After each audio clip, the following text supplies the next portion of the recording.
long-haired weirdos, short-haired weirdos, vandals, hooligans. The government, hug the government, love the government, hug the government, love. Welcome to The Politics Guys, a place for bipartisan, rational, and civil debate on American politics and policy. I'm Trey Orndorff, a political scientist at Oklahoma Christian University, and I am joined by Justin Holmes, a professor of political science at the University of Northern Iowa. Justin, it's great to be doing The Politics Guys with you again. Hey, it's good talking to you, Trey. Yeah, one of the things, we have really had a chance to do a bunch of shows together since Ken, he's dropped off the face. I'm teased. He will actually be back. I bring that up as rather teasing. He's actually going to be back here in just a couple of weeks, and Ken and I will be doing it again. But he's had some things going on, but it has been a lot of fun, and we'll continue to do the show. Justin, I was going to say maybe we need together to check on him or something. But so make sure he's not like locked in a trunk somewhere. But he is a lawyer. Who knows, right? Like he could be working for the mob, and there's all kind of possibilities. Dear. I just can't picture Ken working for the mob, to be real honest. Like I could just picture him going in, listen, guys, this is never going to work. If you've ever seen, I don't think many listeners have ever seen him in person. He is both the most laid back and yet intense person I have ever met. I've never, like, that combo it's incredible. We did a show live in person once, and that was a lot of fun to be like staring at each other in the eyeballs, not even digitally, talking into the microphone. And it was fun to watch him.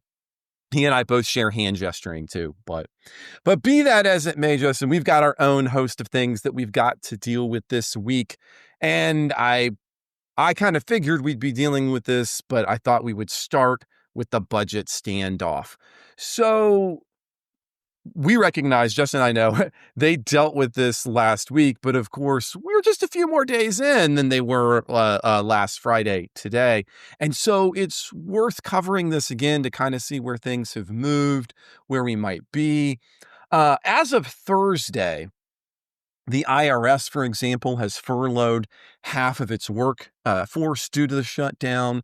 We inch closer to what the Atlantic calls the real pain of the shutdown, which would be things like the military missing their first paychecks and air traffic control missing their first paychecks. We've also seen this week a number of people in air traffic control calling in sick, and as a result, leading to some issues at air traffic control locations around the country.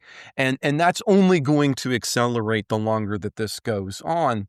In addition to that, this week, Trump has doubled down on his suggestions that if there is no resolution, and he hasn't given some kind of firm date or anything, but if there is no resolutions, that a lot of the jobs will, quote, never come back, end quote. So coming back to that idea that he is going to have a big job cut in the federal government here.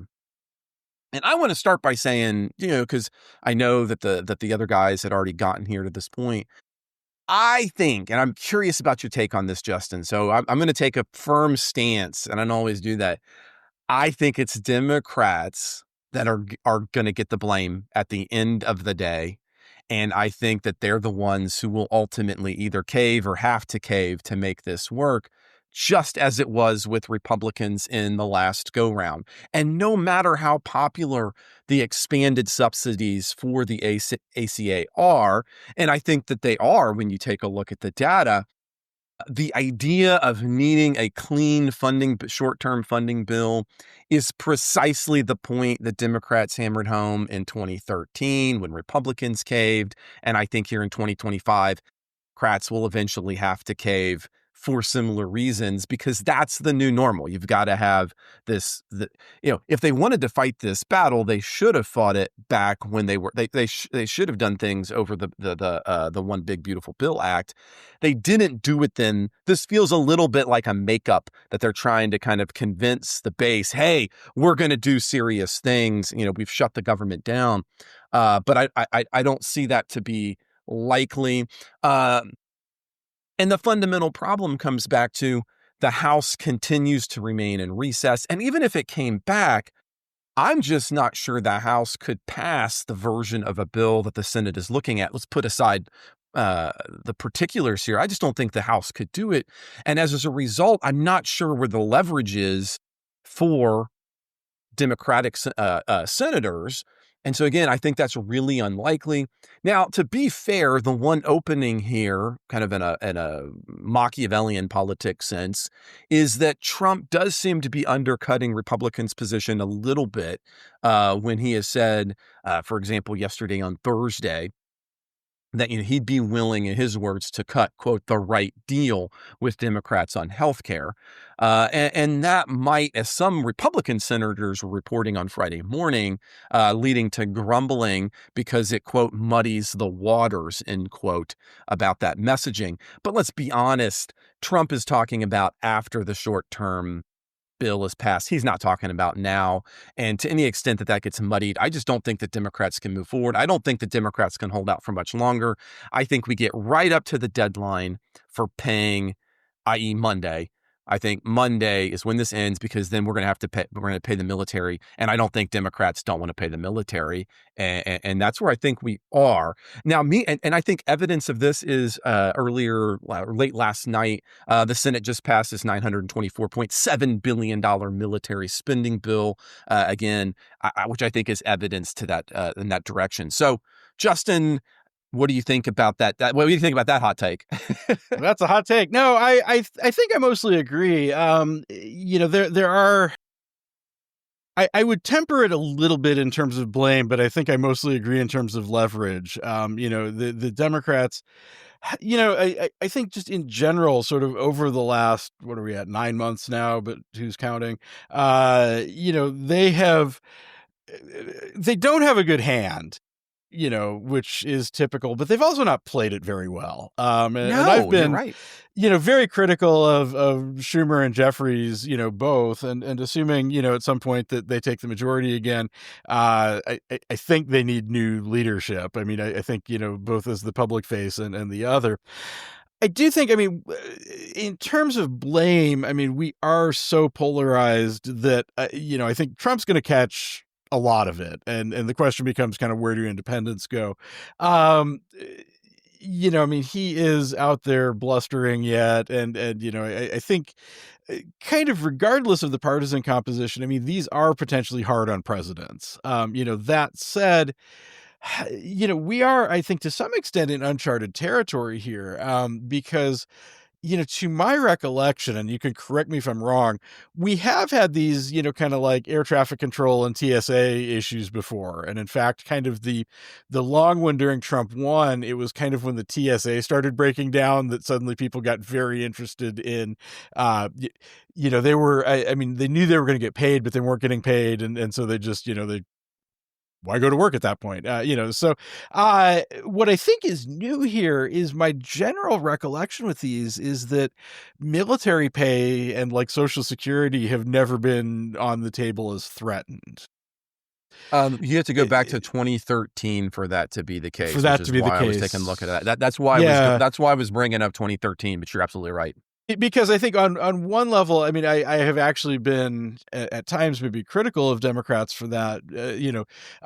Like, look, if you're gonna play with fire, like just go all in. Because I think that kind of when those have not been on the table, and I'm not saying that I want to see those. Just to be clear, like I don't want to see people not get their Social Security checks or soldiers not. Whatever. Those are certainly two sympathetic sorts of groups. But for Democrats, not having that on the table takes away a lot of their bargaining power, because a lot of this other stuff, I don't think Republicans care if it comes back or not. And there was, I'm blanking on the name, but, during the kind of long Trump shutdown, there was one conservative Republican in the Senate, I think, that flat out said publicly, we're going to shut this down and people realize how much you don't need any of this stuff anyway, and saw this as kind of an entree to bigger cuts. I do think, apart from the PR side of this, though, there is sort of another issue for Democrats, and I don't know what you do with this exactly, but we have this backdrop here where Trump is basically just doing impoundment, and has been allowed to do impoundment. And so I don't know what the utility of making any deal is one way or the other. I mean, on some level, I'm feeling a little nihilistic this week, but for somebody with a generally cheerful demeanor, I'm generally a nihilist inside a lot of the time. But I'm feeling like especially nihilistic this week because I don't know that it matters what they do in the end. I mean, Trump is just going to do what he does. I would also say that, those job cuts, these threatening, that won't come back. I mean, he's just like so unpredictable at this point, that you could save those jobs and you'd cut them later. And the other possibility is that, frankly, you could see, like we saw out of Doge, and because nobody in the White House seems to know what anything does in terms of getting actual work done, that, he could cut 200,000 jobs and like a month later have to call them all back when nothing works, as we saw with, some of the Doge cuts. So I think that's kind of the other complicating factor here is that apart from public perceptions, apart from lack of leverage, when you're dealing with somebody who, I think in some ways used to be sort of crazy like a fox, but now is just so unpredictable. I don't know how you make a credible deal with that, given kind of this, hyper, unitary executive that he's running right now. Congress has basically abdicated everything for the last 9 months. And I'm not sure, especially for Democrats, what incentive there is to actually do anything one way or the other. I mean, sign it, don't sign it on his terms, hold out. I don't know if any of this matters. And frankly, that really is extraordinarily frustrating to me, both as a, political scientist and somebody on the left. But I sort of feel like that's where we are. And that complicates, all of this, because it's like, you would expect under normal terms that people make credible promises and keep them and whatnot. And that's just not Trump's MO, and especially Trump version 2. So. Well, I'm glad you brought up the unitary executive there, because that has been a bugaboo of mine for, let's see, how old am I? Careful there, youngster. Exactly. I don't think that I will go one further. I will say that while some presidency scholars like Gene Healy comes to mind were right in early on calling out the issues of the continuation of consolidation, I think in more pragmatic political realms, both sides became far too comfortable with unitary powers. And I'll point, and this is not a shot. This is not a shot at former President Barack Obama. However, I can't help. I bring students back when I'm teaching this to the debates between himself and then candidate for president Hillary Clinton. And the two were effectively having a pretty scholarly-ish argument about presidential powers.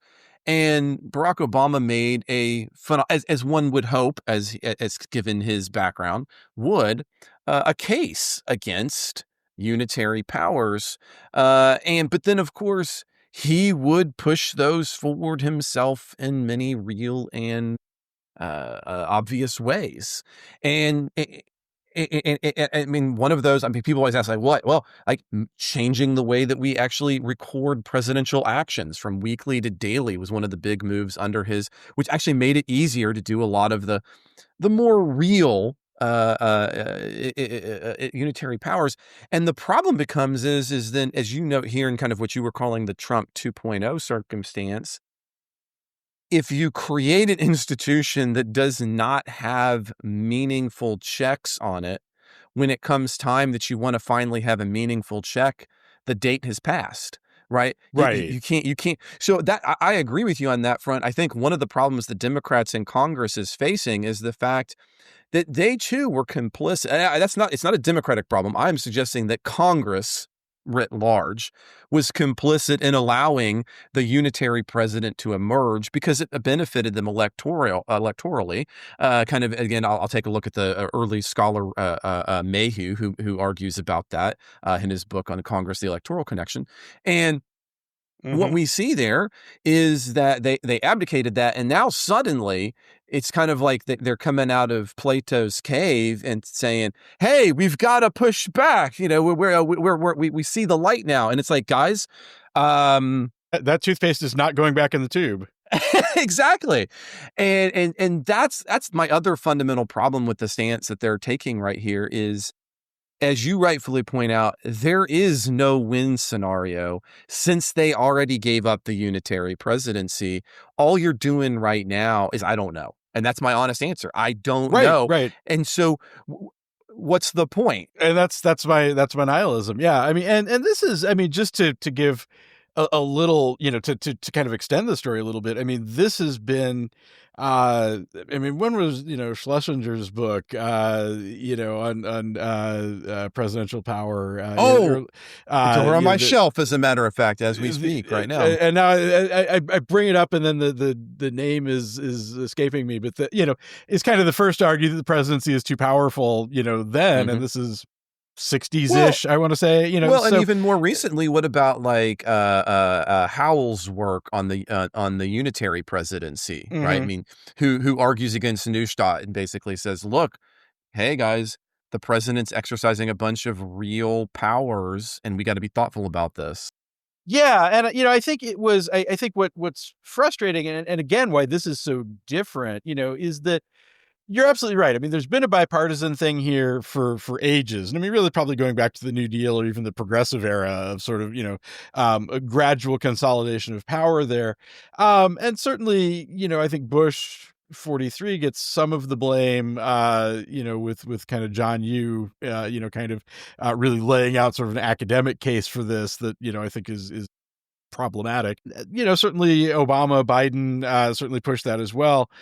But this is more than even Trump won. You know, I mean, this is, I mean, we have a Congress that has just abdicated everything, you know, at this point. And I don't know how you get that back. And you know, I don't know that Republicans, while they have, you know, the trifecta, I don't think they're interested in getting that back necessarily. You know, they can essentially, you know, sort of, you know, use Trump as a figurehead while, you know, Stephen Miller and whoever else is sort of running the show. But I do think, I mean, this is, again, and why I think this is a qualitatively different animal than the last big budget shutdown that we had, is that, you know, suddenly, I mean, you have a president that is just unbound by essentially anything at this point. And I think we'll come back to that in a couple other issues, you know, this week that we talk about as well. We don't really do themes, but I feel like this is our theme a little bit is the unitary presidency. Yeah. And, you know, I mean, yeah, I mean, Biden with the student loan forgiveness, not that I didn't think it was good policy, but like that seemed to be like stretching the law, you know, that was there beyond what you could. And Obama famously with the, you know, once he didn't have any leverage with Congress, you know, basically, you know, I've got a phone, I've got a pen, and I'm going to govern, you know, basically, you know. So, I mean, no, you know, nobody's got clean hands in this. But this is just orders of magnitude. I mean, you know, we've ratcheted this from a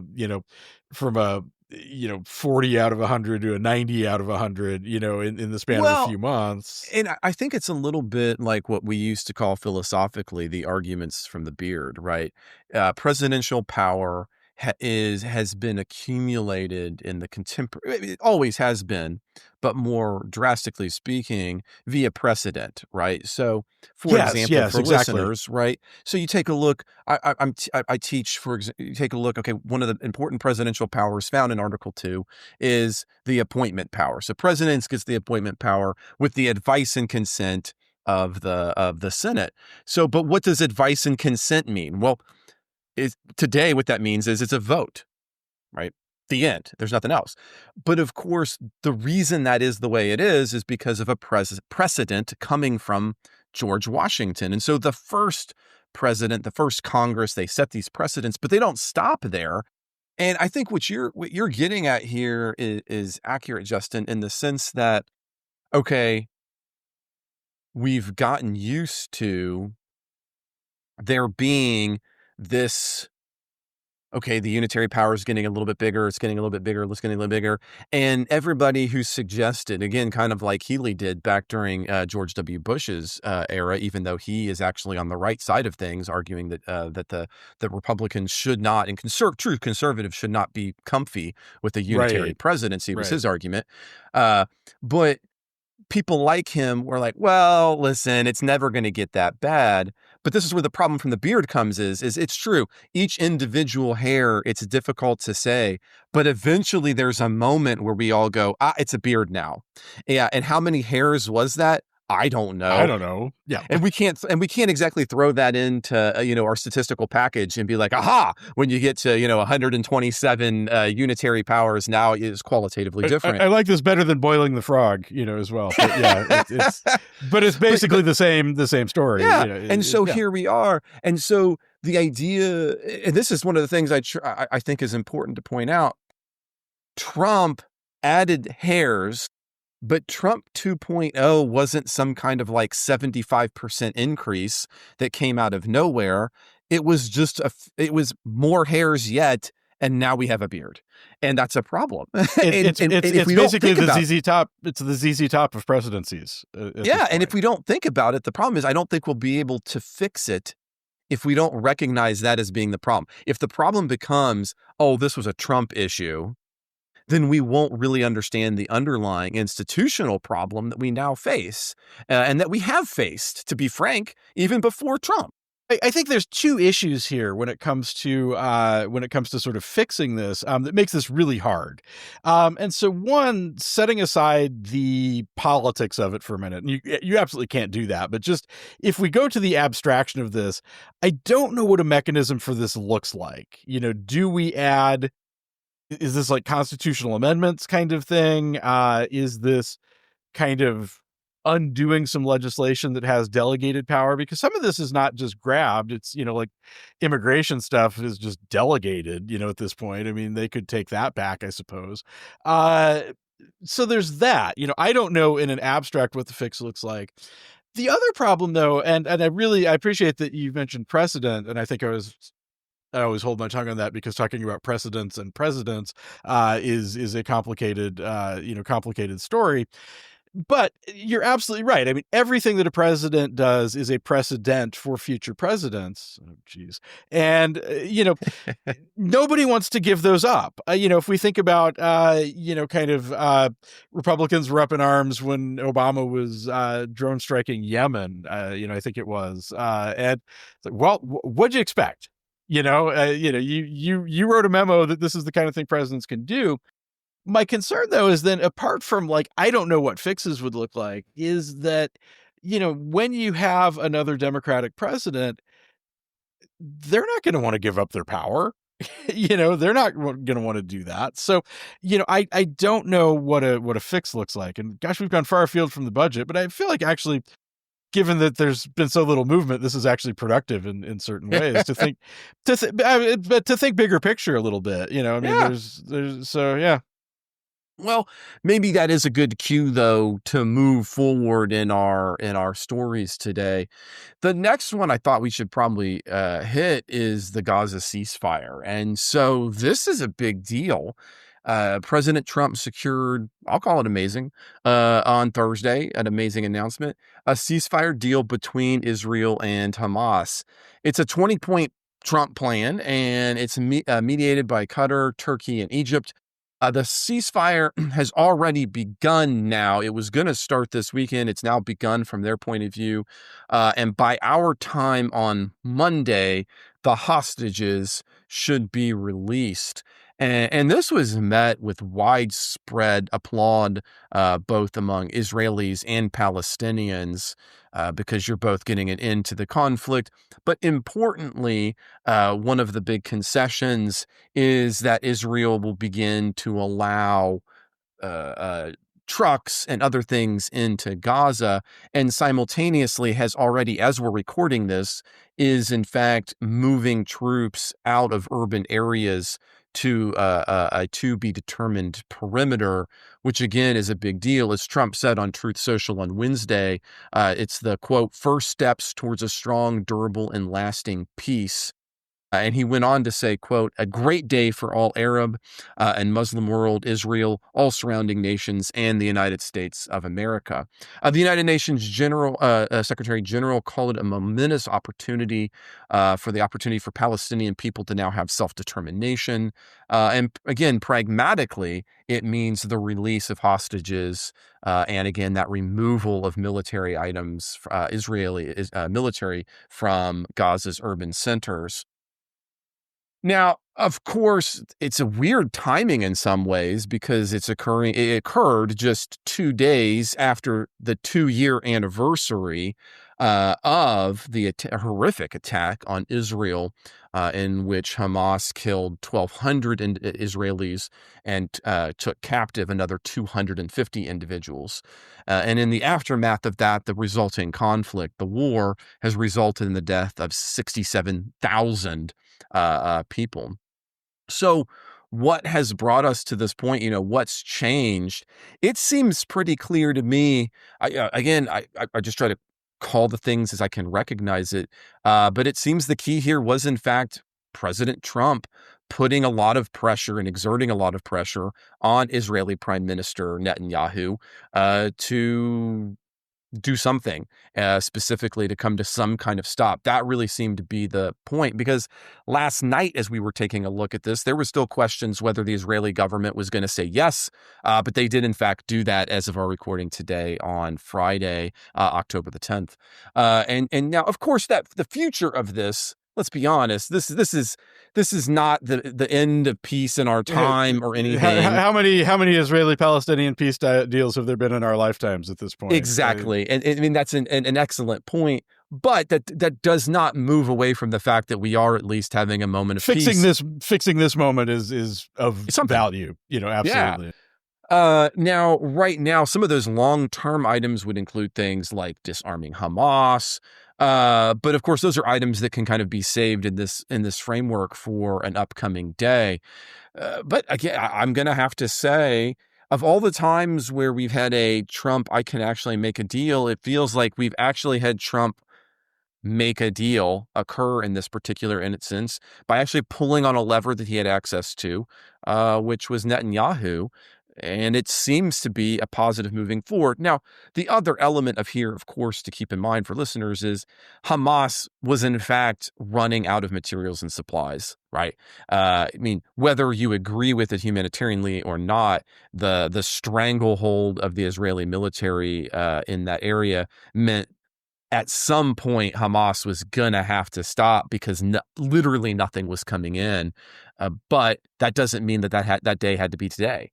And it's hard to estimate how much longer that could have continued, but here we are. So what are your thoughts about the peace deal, Justin? Yeah, I mean, I do agree with you. I mean, as people who have heard me on before, I don't have much nice to say about President Trump, but I will say, I would agree with you that, I mean, this does feel like something where the U.S. played a fairly major role in brokering this. I'd certainly be interested. I have not really seen, what did he threaten behind the scenes, to make this move.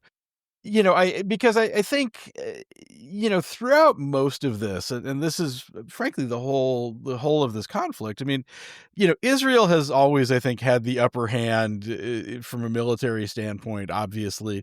But Hamas can make them, or, whoever it is before, Arafat or, whatever, can certainly make them miserable. And that's your sort of typical, big power, little power sort of conflict, is that,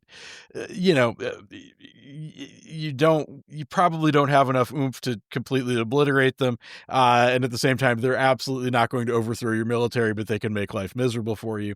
And, that's still, I mean, that feels like this. And, setting apart this is not to take away from what you said. Yeah. I mean, Hamas moved first and they're wrong. And it was awful.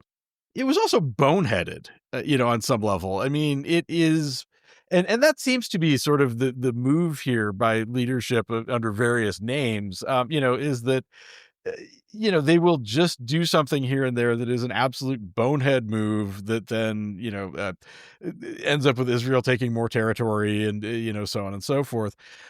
I think, you are right in that. I do think, I mean, external to the U.S., and I do kind of agree that there must have been some sort of threat behind. And I will also back up and say, that I think Trump, he'd like a signature deal because that's his brand.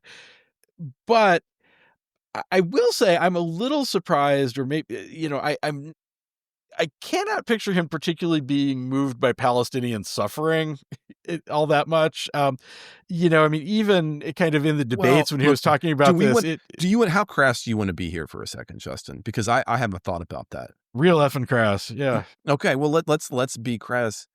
What just got announced today? Nobel Prize. The Nobel Peace Prize.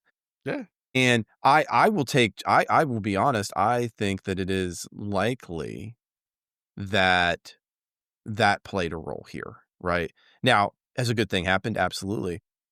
But I mean, it's almost like it's almost like it's crunch time for homework, and the test is the Nobel Peace Prize, and here it's coming. Right. So there's one potential. I recognize that's a pretty crass thought, but it is hard for me, given how frequently that has been mentioned, to not at least suggest that it might have been a motivating factor. Yeah, I mean, because the way he was talking, I just remember kind of the one debate, essentially, when asked about Israel and Palestine, I mean, it really sounded like he'd be just as happy for Palestine to be wiped off the face of the earth, frankly. I mean, it was sort of like, Israel should unleash hell on him, more or less. I'm paraphrasing, but I mean so I think that may be some of it, or most of it, is that, hey, this is coming. And I will say, I mean, the other thing on Israel, just if we're thinking of kind of external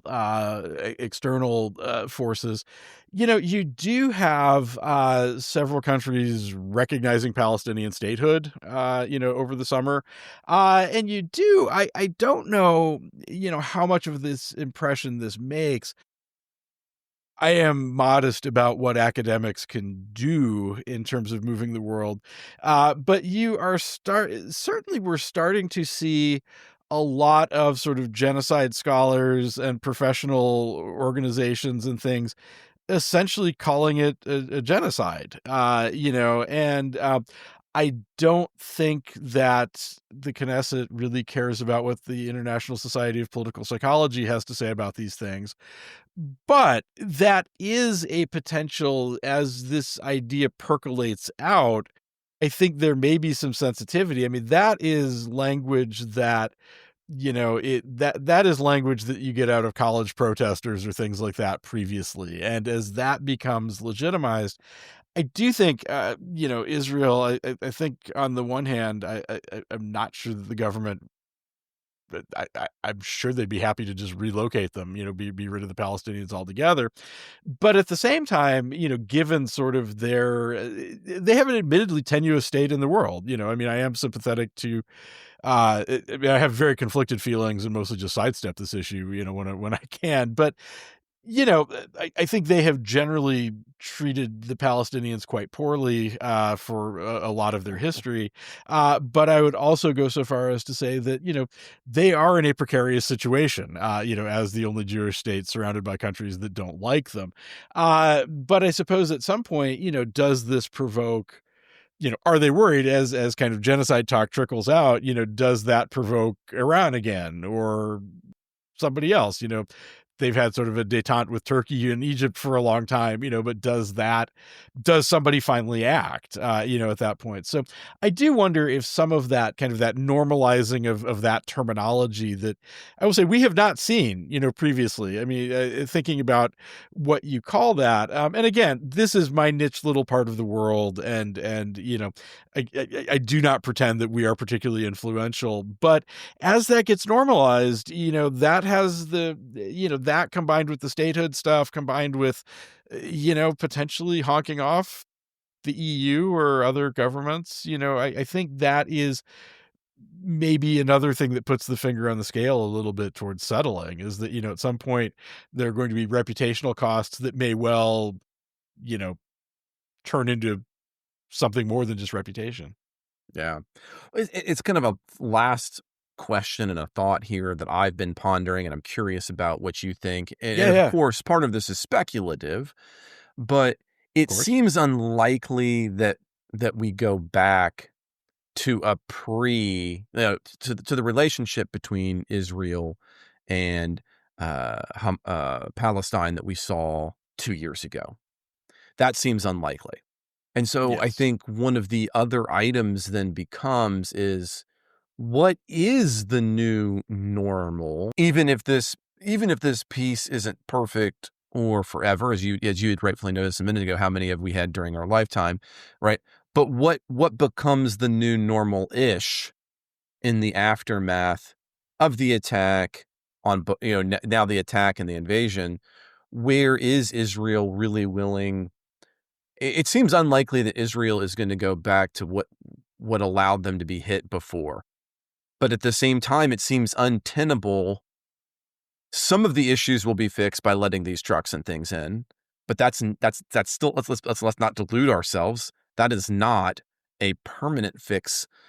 And so what does this look like, you think, in your opinion? Or do you even hazard to attempt to guess? Because I've thought about it, and I'll be honest, I don't have a guess to hazard at this moment. I unfortunately am kind of with you. Not that being with you is not a good place, but on this point, not having a guess, I don't know. I mean, I think that is part of why I am pessimistic. I mean, I'm glad to see a deal, by all means. I'd like to see people eating again, like that would be good, et cetera. Well, medical care, right? Medical care. Yeah. I mean, the stuff coming out of this is horrific. I mean, it's, and I will say, I think, Israel is absolutely right to respond to the October 7th attacks, but there are limits to how a just state responds to things. And I think they had crossed a line. I do feel like this is kind of a one-way ratchet. I mean, I think you're right. This is, and kind of to what I was saying earlier is that, the history of this is that, the Palestinians provoke them and lose and end up worse off. And I feel like that's, another version of this worse off, but that also then puts pressure on the next generation, that puts, and sows the seeds of conflicts. I mean, you're going to have, you're going to have people that are embittered, by, they're happy that the short term is there.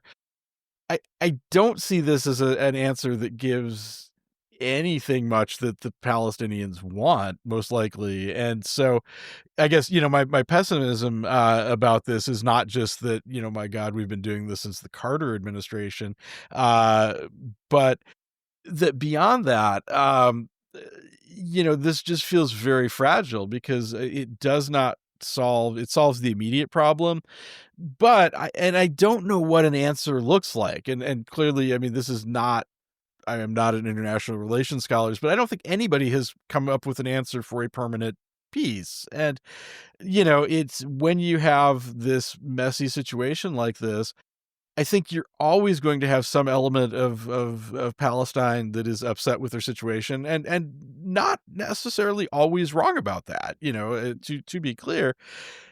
But that you are, I think, going to have, you're still going to have individuals lash out of frustration. I think one of the tests of this, is, how does Israel respond when there is a break of this? And it probably won't be Hamas.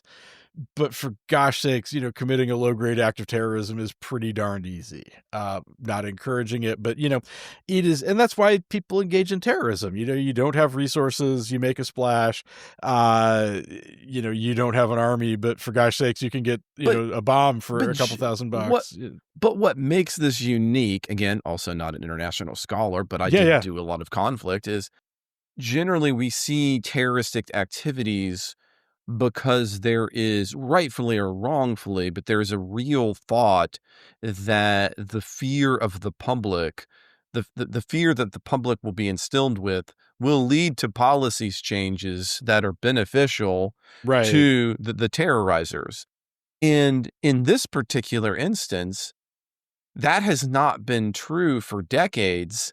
And so in some ways, I think the terrorism that emerges, the Hamas-style terrorism, is something that will continue to have to be studied, because there's no universe in which anybody in Hamas can possibly think, if we engage in terrorism, Israel will be panicked and things will therefore be better Right. for us.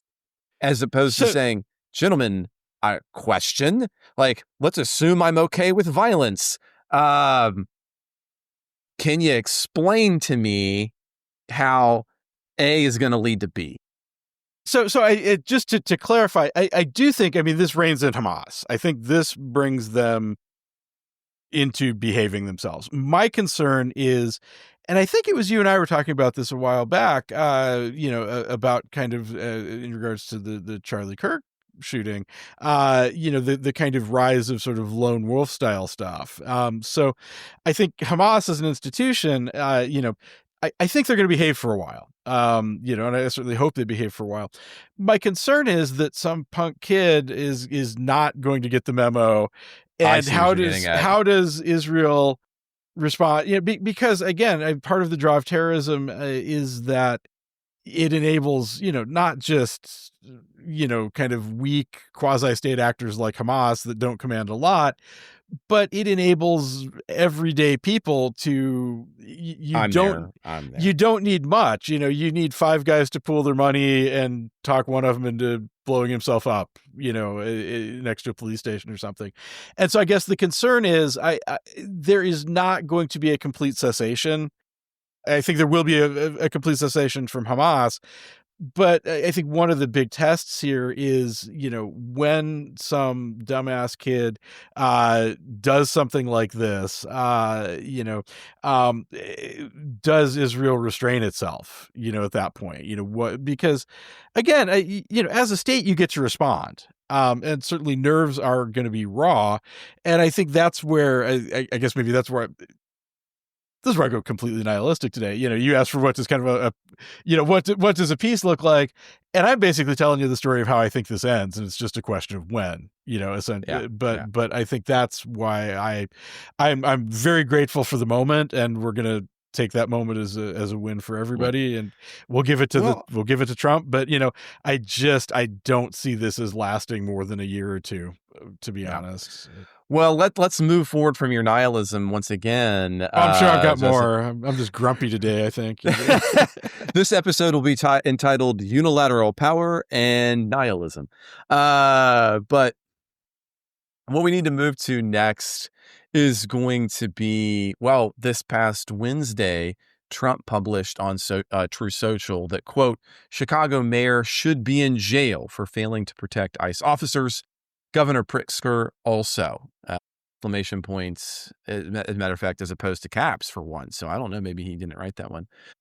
Obviously, he is referring to Chicago Mayor Brandon Johnson and his objection to deployment of National Guard troops and federal agents to Chicago. The White House has argued that the Texas National Guard troops are needed in order to protect ICE and federal property. The governor has said, quote, come and get me in response to those comments on Wednesday, and criticized the idea of jailing elected officials, calling Trump, quote, unhinged and, quote, demented, end quote. Earlier in the week, Trump had suggested that on Monday he could and might use the Insurrection Act if he fails in the courts to get his ability to deploy the National Guard domestically, specifically to Portland and Chicago. On that particular instance, on Thursday, federal judges heard arguments about Chicago and Portland over the National Guard deployment. The federal judge from Illinois is already partially blocked the deployment on the grounds that the administration assessment of the events was, quote, unreliable, end quote. As of our podcast today, there has been no final decision for Portland and what might happen there. but there should be an answer to that shortly. Protests outside of the ICE facilities in Portland have been described pretty bad, let's be honest. The BBC described it as, quote, a war zone, end quote, that location. Lawyers from the Trump administration have argued that the protests, specifically in Portland in this case, were, quote, significantly impeding officers, and went on to describe it as a, quote, unsustainable and unsafe, end quote, work environment. Chicago has been, I think, the bigger kind of major source of consternation and protest here when it comes to ICE. This is a really strange move. I mean, it's difficult to overemphasize how strange this one is. This past week, Black Hawk helicopters were used in Chicago during immigration raids. It is also unusual because the National Guard troops that are being used in Chicago specifically are coming from Texas. And I want to focus there for just 2 seconds as we think about this, Justin, because it is very rare for one state to send National Guard troops into a second state. Normally, this happens as a result of some mutual aid question or a federally coordinated response. So, for example, in 2005 with Hurricane Katrina, you have National Guard troops from a variety of states that are in Louisiana at that juncture, or when Florida and South Dakota sent troops to Texas at the request of Texas for border patrol. Normally, for this to be legal, it would have to happen under some kind of an invasion or an insurrection. That is precisely the argument that the Trump administration has been making. However, again, what makes this, again, unusual is that federal law requires that, quote, those orders shall be issued through the governors of those states, end quote.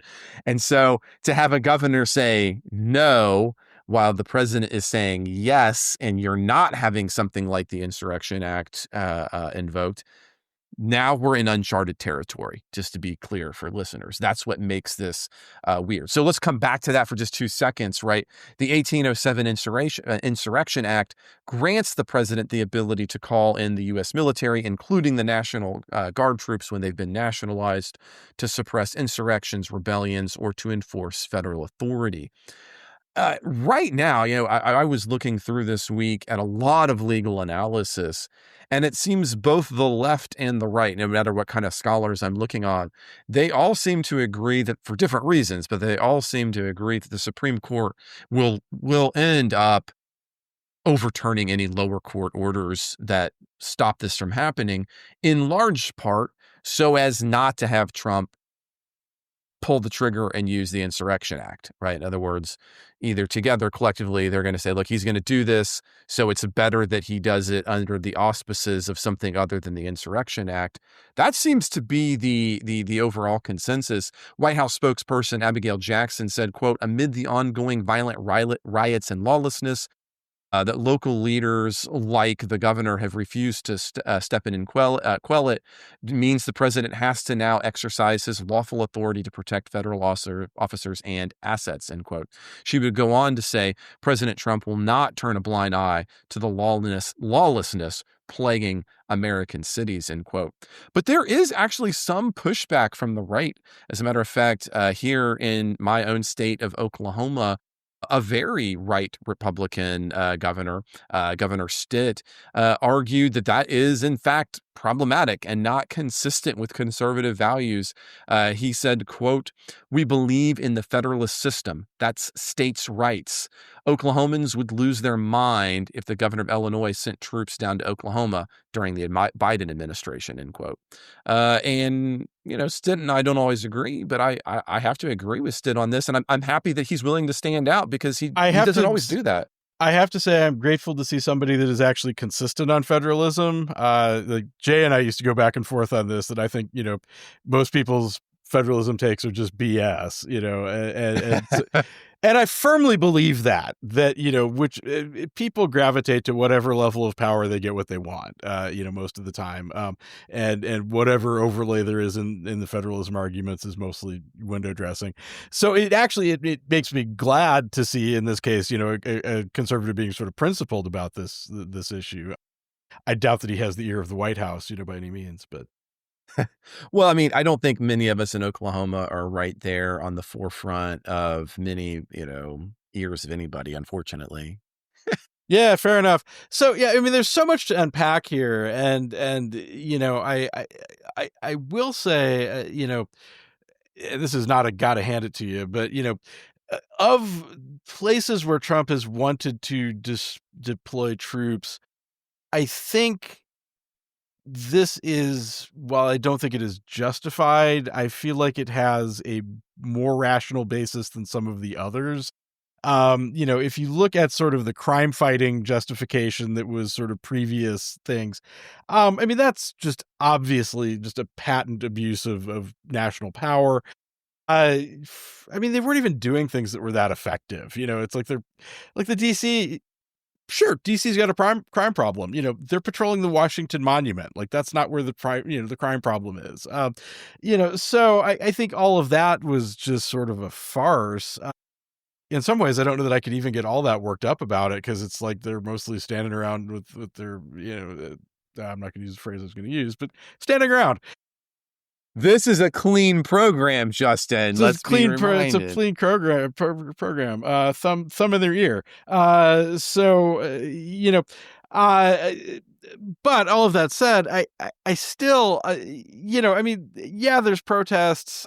I still hesitate. I don't characterize them necessarily from what I've seen quite as bad as what the BBC is calling them. I hear that, but I point that out just to say that the BBC is usually something we're gonna take pretty neutral when it comes to those kind of descriptions. Absolutely. Yeah. I mean, Trump saying this, and gosh, he had the administration had a report on domestic threats about a month ago, and it was just galling. I mean, it was, they ignored the Hortman shootings and things. And, there's this perception that there is this group that is, Antifa, that is like some organized paramilitary as opposed to like a mailing list of dirty hippies, which is, mostly what it. Antifa. Yeah. I'm not sure they even have a mailing list, but I mean, the way Trump and the administration talk about these protests, I mean, nobody's getting a check from Soros. Like nobody's, I mean, they're completely disorganized. I mean, it's a bunch of street punks, for the most part. And so, I think all of that, I mean, I push back a little, which is not to say that there isn't. And frankly, as you kind of reread the Insurrection Act for me, I mean, a lot of his invocations of these things are just patently nonsense. I mean, trying to declare, illegal immigration an invasion, which is clearly not what anybody had in mind. They're worried about the Canadians crossing the border with the military, not somebody's abuela. And so, there's an abuse of these terms that are just too far. I do think, I mean, this is a little closer. I mean, that notion of sort of protecting federal authority and things like that. I mean, as much as I do not like how ICE is conducting itself, and I think that when there is a democratic administration, I'm not sure that completely disbanding the organization and would not be without justification. That said, they are a legitimate government agency at the moment, and whether I think they're practicing correctly or not, there is potentially a compelling federal interest there, in its way. I think you're probably right about how this will shake out, is that to avoid a bigger confrontation, the court is, speaking of unitary executive, I mean, there have been so many Trump decisions this time around that they've basically punted on the issue to keep Trump from doing worse. But by doing that, they're essentially kind of empowering him and eroding their own authority, which I'm not sure is the great. I mean, they're just daring him to, they're trying to back him down from just saying, I don't recognize the court either, in a very Jacksonian kind of way, but it's not quite the nuanced argumentation of Marbury versus Madison, where we lose the battle in order to win the war. It's right. No, it's not. I mean, it's just chipping away. I mean, I don't think, I don't think John Roberts is John Jay, when push comes to shove. So, I think there's that. I mean, turning to kind of the other part of this where we started, you use the beard argument. We've talked about boiling frogs. I've talked about, as we skip down the road to authoritarianism, like there's not a clear border that you cross. I mean, I had mentioned, I think it was around 2 weeks ago, we were talking about the Comey indictment. I think if that was, or maybe that was a month ago. That was us. Yep. And again, it's like, this isn't necessarily the moment where like, God, I'm really concerned about authoritarianism, necessarily, but it's not good. Arresting a governor or a mayor, that is, again, I don't know that it's we have now crossed the border from, Republican government into something more dictatorial. But that strikes me as worse, by a lot. And I mean, that's the kind of stuff. I mean, this is it's very Putin, Well, even let's be clear. I mean, I think you agree, but I want to be upfront with listeners. Just saying it is problematic, right? Even if there was no intention, and this was an argument I was having outside of the show, right?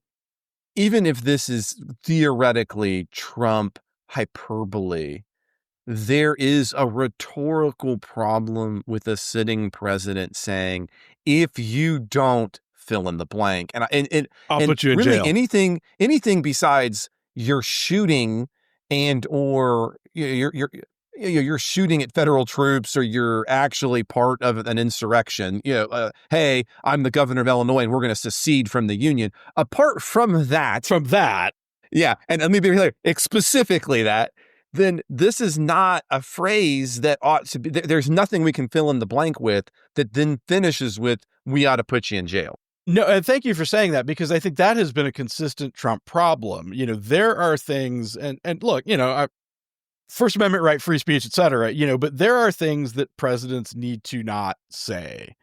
And I mean, the other one is you're talking about that comes right to mind is, even jokingly talking about like a third term, things like that. Like there are parts of the constitutional order that you do not screw with, even rhetorically.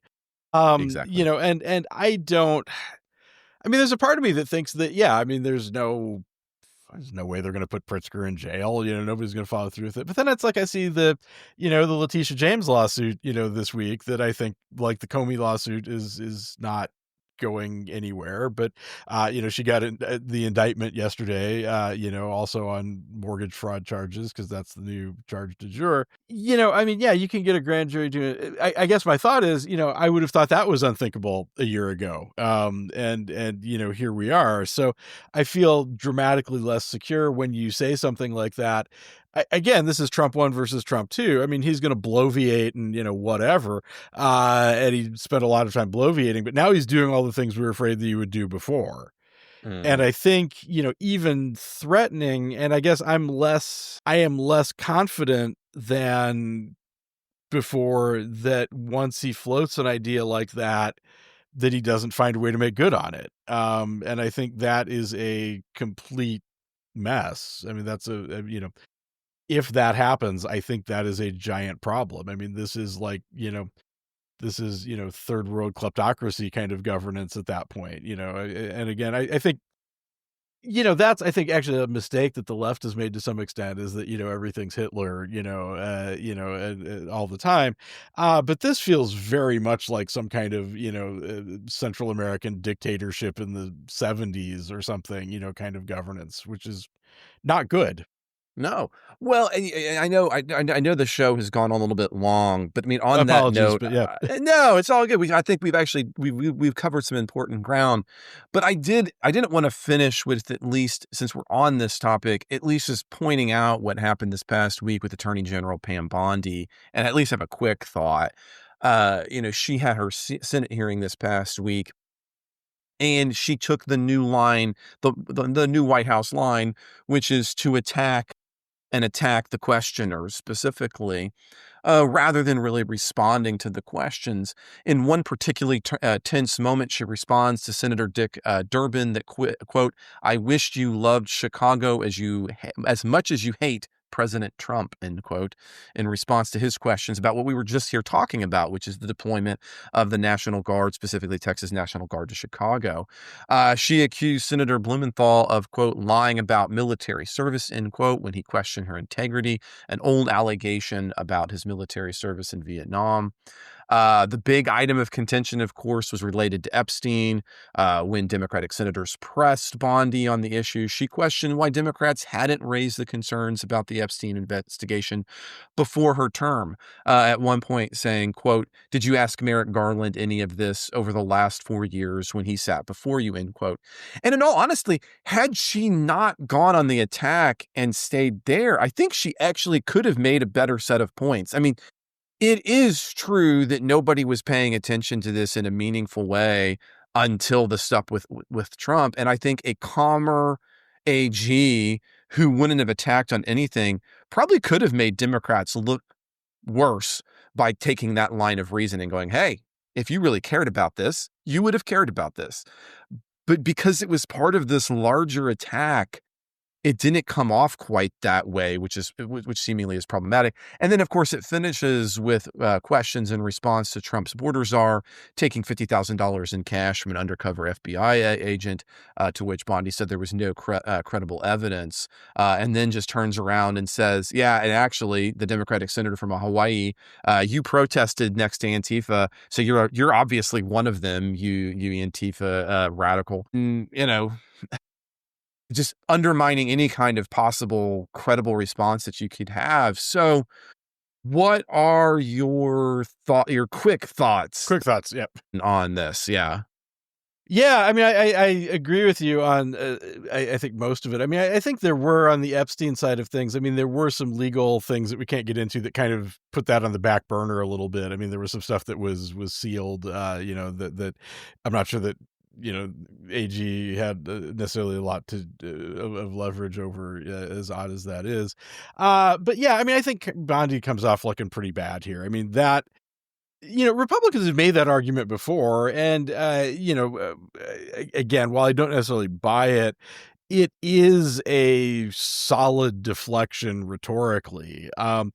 It's that they just can't help themselves, and I think this comes from the top, rhetorically, that, everybody's the worst thing ever. Everybody's Antifa, et cetera, et cetera. And, you take what could have been, if not a win, at least not looking like kind of a sputtering mess, and there's that Stephen Miller press conference earlier in the week where, again, I mean, he just, the more these people are out there, I mean, they are very off-putting. I mean, I think to MAGA world, they are all right, or heroes, but I think, again, I can't speak for independents, but my sense is Bondi here comes off looking fairly unreasonable, and not carrying herself particularly well. And these are the kinds of things that ultimately sort of undermine the administration, and especially that I guess I'm incensed about the line to Durbin. I mean, he was my senator for a long time, and actually my state rep before that, but we are so far. I mean, the actions there, when you're landing helicopters in housing projects, I mean, this has, echoes of the 1985 Philadelphia move bombings and things like that. I mean, we are, I mean, to call that love, is just, I mean, we're so far around the bend at that point that I'm just going to stop. Well, and we should probably do the same thing with the show here. But I do want to point out that here in just a few minutes, Justin and I are going to be continuing our new supporters exclusive series on contemporary political ideologies. And we're going to be talking about liberalism, both classical and modern. It's going to be a lot of fun. We had a lot of fun last time when we were kicking this off, and the response was big. I don't know if you, I don't know if you saw this, Justin, but we had a ton of really positive comments from listeners on Discord. Well, that's great, because I'm intermittently on the Discord, and so I had not been back since we talked about that. Yeah, because I kind of said we could always pivot, and people said no, don't do it. Well, that's great, because I really enjoyed the conversation, but it's that kind of thing where I often enjoy these meandering conversations like we do, and I'm not sure that even when I teach, I say, well, I'm just doing this for my amusement, and hopefully you learn something along the way. So I'm glad it wasn't that. It was amusing and learning. And I'll add, one of the things we're going to take a look at is I actually prepare things for this, and I'll be actually releasing them so that if you're curious about reading more about this stuff, that there'll be things you can take a look at, and maybe even some readings you might want to do as you go along. But this is all part of being a Politics Guys supporter. You get access to a bunch of kind of cool stuff, including, like I said a minute ago, to the Discord group. So if you would like to be a part of that show, if you'd like to be a part of the Politics Guys Discord, and potentially some additional things, you can always head to politicsguys.com/support, or just scroll down to the show notes. It just takes a couple of minutes and you can get there. If you'd like to reach us at email, if you're not a supporter, you can always get us at mail@politicsguys.com. It's also going to be really helpful if you rate and subscribe and review. I'll say that I've been putting out short form videos, and so I'll ask if you take a look at our social media for those. If you'll send those out, I'm hopeful that drives people to be a little bit more interested in these conversations. If you'd rate and share those, would be a big deal. I'd appreciate that. That would increase our algorithms. And so not just sharing whole episodes, but those little snippets can be really important. So thank you so much in advance for doing that. As always, though, I want to end the show by giving a huge shout out to our executive producers, who are Wilma Marino, Daniel Toe, Ryan Beasley, Don Oglesby, Derek Schmidt, Dakota Heath, Jason Chrysler, Dave Dean, Jeremy Larson, Brian Matza, and Jody Miller. We'll be back with the full show next week, and we'll be back with the midweek supporters exclusive show, as always, on Tuesday.